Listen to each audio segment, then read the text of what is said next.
Welcome back to my channel. তো আজকে চলে এসেছি আরও একটা নতুন ব্লগ ভিডিও নিয়ে। তো আজকে রবিবার, তো রবিবারের ব্লগটা তোমাদের সাথে শেয়ার করছি। আর দেখো সকাল সকাল কিন্তু পুজোর জোগাড় করে নিয়েছি, পুজো দিয়ে নেবো। পুজো দিয়ে কিন্তু সোজা রান্নাঘরে চলে আসবো। আর পুজো করে নিয়েছি, পুজো করাটা তোমাদেরকে আর দেখালাম না। আর দেখো হাজব্যান্ড এখানে নিয়ে এসেছে মৌসুম্বি আর আপেল, আর গুনগুন খায়, এগুলো রস করে দেওয়া হয়। আর আপেলটা এমনি পেস্ট করে খাওয়ানো হয়। আর এদিকে দেখো কলা এনেছিলাম শুক্রবারে কলা এনেছিলাম। কলার অবস্থা দেখেছো, মানে এখন এতটা গরম পড়েছে, তার জন্য কিন্তু কলা বেশি দিন রেখে দিলে নষ্ট হয়ে যাচ্ছে।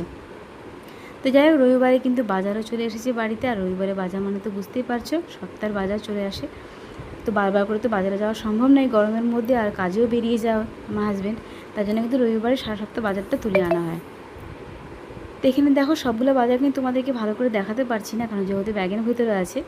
আর এখানে দেখো লাউ দেখতে পারছো, আর অল্প করে চাল আনা হয়েছে, যেহেতু আজকে একটু স্পেশাল কিছু খাবো। আর স্পেশাল বলতে এমন কিছুই না, রবিবার মানে বুঝতেই পারছো, সানডে মানে সবার বাড়িতে প্রত্যেক বাড়িতেই কিন্তু মাংসটা হয়, তো চিকেন হবে, তার জন্যই কিন্তু এখানে চাল আনা হয়েছে। তো যাই হোক, সবজিগুলো না একটু ভেজা ভেজা আছে, যেহেতু বৃষ্টি পড়েছিল আগের দিন রাতে, তো তার জন্য না মানে সবজিগুলো সব ভেজা ভেজা। তো তার জন্য আমি এখানে কুলোর মধ্যে সব সুন্দর করে গুছিয়ে নিয়েছি, যাতে প্রত্যেকটা সবজি শুকিয়ে যায়। এখানে ভেজা ভেজা সবজি ফ্রিজে রাখলে কিন্তু পচে যাবে, নষ্ট হয়ে যাবে।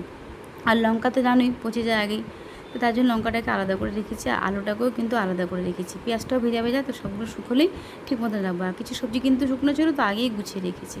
তো যাই হোক, চিচিঙ্গা কাটা তো দেখছিলেই, কিন্তু চিচিঙ্গাটাকে ভাজা বসিয়ে দিয়েছি। আর চিচিঙ্গা ভাজাতে কিন্তু বেশ পেঁয়াজ টেয়াজ দিয়ে করলে ভীষণ ভালো লাগে, মানে কালো জিরে লঙ্কা আর একটু পেঁয়াজ বেশি করে দিয়ে যদি ভাজা করা যায়, তাহলে কিন্তু চিচিঙ্গার স্বাদটা কিন্তু বেড়ে যায়। এছাড়াও চিচিঙ্গা কিন্তু নিজস্ব বলতে সেরকম কোনো স্বাদ নেই, রান্নার ওপরেই যা স্বাদ। আর চিচিঙ্গা খেতে আমার খুব ভালো লাগে, বিশেষ করে চিংড়ি মাছ দিয়ে হলে বেশি ভালো লাগে।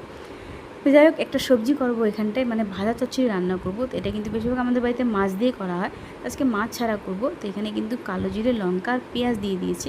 এটাকে একটু ভাজা ভাজা হয়ে গেলে সবজিগুলো যে কেটে রেখেছি, তো সব সবজিগুলো এর মধ্যে দিয়ে দেবো।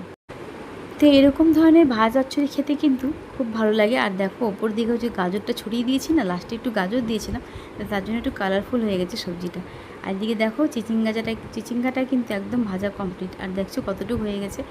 আর পাশে কিন্তু গুনগুনের জলও বসিয়ে দিয়েছি, আর গুনগুনের জন্য একটু মৌসুম্বি শরবত করেছি, ওটাও কিন্তু গুনগুনকে খাওয়াবো, তারপরে কিন্তু গুনগুনকে স্নান করাবো। তো যাই হোক, পেঁয়াজটা কিন্তু ভাজা ভাজা আমার হয়ে গেছে। আর এখানে দেখো সমস্ত সবজিগুলো এর মধ্যে দিয়ে দিলাম, আর এর মধ্যে কিন্তু এক ফোঁটাও জল পড়বে না। এটা শুদ্ধ মানে ভাপে ভাপেই রান্নাটা হবে, মানে আঁচটাকে কমিয়ে দিয়ে থালা চাপা দিয়ে রেখে দেবো, ঢাকা চাপা দিয়ে, তার যে জলটা বেরোবে সেটা দিয়েই কিন্তু রান্নাটা হবে। মানে এটা যেহেতু আমাদের সব কিছু দেওয়া আছে দেখে একটু তো নরম হয়ে যাবে, গলে যাবে, কিন্তু এটা একটু ভাজা ভাজা করাই হবে আর কি। মানে এটা ঘ্যাট তরকারি হচ্ছে না, ভাজা চচ্চড়ি করা হচ্ছে। তো যাই হোক, এই ধরনের চচ্চড়ি কিন্তু শুকনো রুটির সাথে বলো, পরোটার সাথে বলো, ভাতের সাথে বলো, সব ধরনের জিনিসের সাথেই কিন্তু এই চচ্চড়িটা খেতে কিন্তু খুব ভালো লাগে।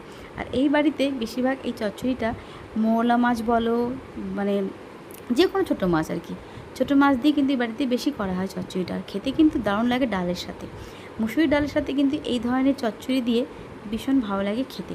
তো আজটাকে কিন্তু আমি কমিয়ে দিলাম, এটা হতে থাকবে। আর গুনগুনের জলও কিন্তু আমার প্রায় রেডি হয়ে গেছে। আর এদিকে কিন্তু গুনগুন টিভি দেখছে, আর মানে খেলা করছে, আর আমি এই ফাঁকে গুনগুনের জল গরম করে নিয়েছি।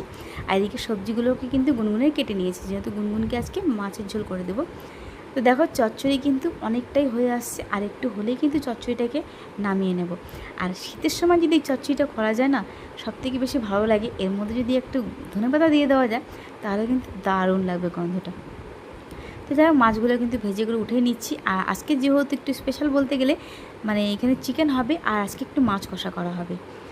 আর চিকেন বলতে এটা কিন্তু দেশি চিকেন, আর দেশি চিকেন কিন্তু আজকে গুনগুনকে দেবো না, কেন দেশি চিকেন হতেও তো অনেকটা সময় লাগে, সেদ্ধ হতেও চায় না। তো তার গুনগুন না খুব একটা পছন্দও করে না এই চিকেনটা আর কি, গুনগুন ব্রয়লারটাই তাও মোটামুটি খায়। তো এই চিকেনটা আজকে রান্না হবে। আর এদিকে গুনগুনে মাছটাও রেডি করে নিয়েছি, ভাজা করব।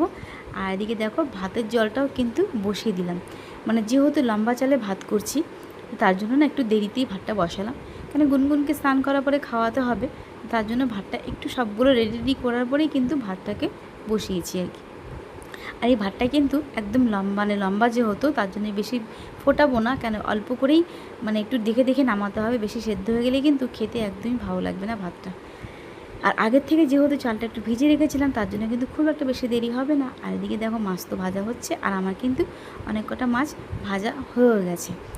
যাই হোক রবিবার বলে কথা তো একটু তাড়াতাড়ি করছিলাম। আর দেখো এদিকে মাংসটাও কিন্তু বসিয়ে দিয়েছি, সেগুলোও কিন্তু তোমাদের সাথে আর কোনো কিছু শেয়ার করলাম না, মানে মেরিনেট করা থেকে আরম্ভ করে কোনো কিছুই তোমাদের সাথে শেয়ার করতে পারলাম না, যেহেতু অনেকটাই বেলা হয়ে যাচ্ছিলো।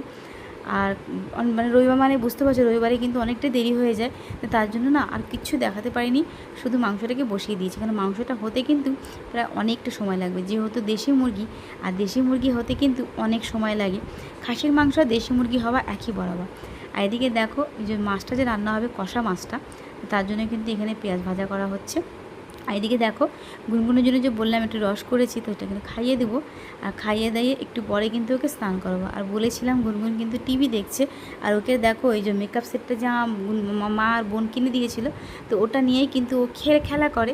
আর এদিকে রসও খাচ্ছে, এদিকে টিভি চালিয়ে দিয়েছি, আর টিভিটা কিন্তু দেখছে, মানে টিভিতেও গানও দেখে, কার্টুনও দেখে, মানে সমস্ত কিছুও দেখে। টিভিটা চলবেই আর কি, মানে খেলা করলেও টিভিটা লাগবে।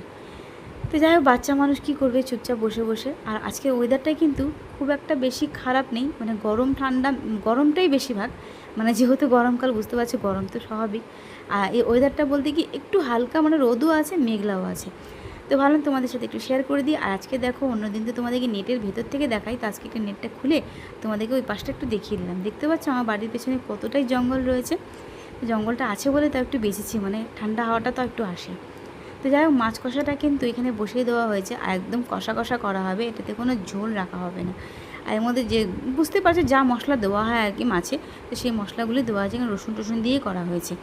বেশ একটু ভালো করে কষা কষা হলে একটু ঘি গরম মশলা দিয়ে নামিয়ে নেওয়া হবে। তো আজকে স্পেশাল বলতে গেলে এই মাছ কষা আর মাংস, তার জন্যই কিন্তু একটু লম্বা চালটা রান্না করা হয়েছে। আর মাংসটা দেখো এখনও কিন্তু বাকি আছে অনেকটাই হতে, কেন যেহেতু মানে দেশি চিকেন, তো দেশি চিকেন হতে কিন্তু অনেক সময় লাগে। তো যাই হোক মাংসটা হোক, যতক্ষণ না হচ্ছে আর কি, মাংসটা হয়ে গেলেই খাওয়া দাওয়া করা হবে। আর এদিকে দেখো রান্নাগুলো তোমাদেরকে দেখিয়ে দিই একবার। এদিকে দেখছি চিংড়ি ভাজা দেখতেই পেলে, আর নিচে যেটা দেখাচ্ছি এটা হচ্ছে চচ্চড়িটা, দেখছো চচ্চড়িটা কি সুন্দর হয়েছে, আর বেশ ভালো হয়েছে, টেস্টও হয়েছে বেশ ভালো। তো যাই হোক এখানে কিন্তু ভাত গরম গরম হয়ে গেছে, আর গুনগুনকে স্নান করে এখানে কিন্তু তিনজনের জন্যই ভাত বানিয়ে নিয়েছি, আমার জন্য খাইয়েও দিয়েছি, এর জন্য আমার নিয়েও পড়েছে। আর এদিকে দেখো আমরা তিনজনের জন্য খাবার রেডি, বাজে খাবারটাই বাকি। তো যাই হোক ভিডিওটা কিন্তু খুব একটা বেশি বড় করিনি, ভিডিওটাকে স্কিপ করো না, পুরো ভিডিওর সাথে জুড়ে থেকো। আর খুব তাড়াতাড়ি কিন্তু নতুন ভিডিও নিয়ে চলে আসবো। তো চলো টাটা, বাই বাই, ভালো থেকো তোমরা, আর এইভাবে আমার পাশে থেকো।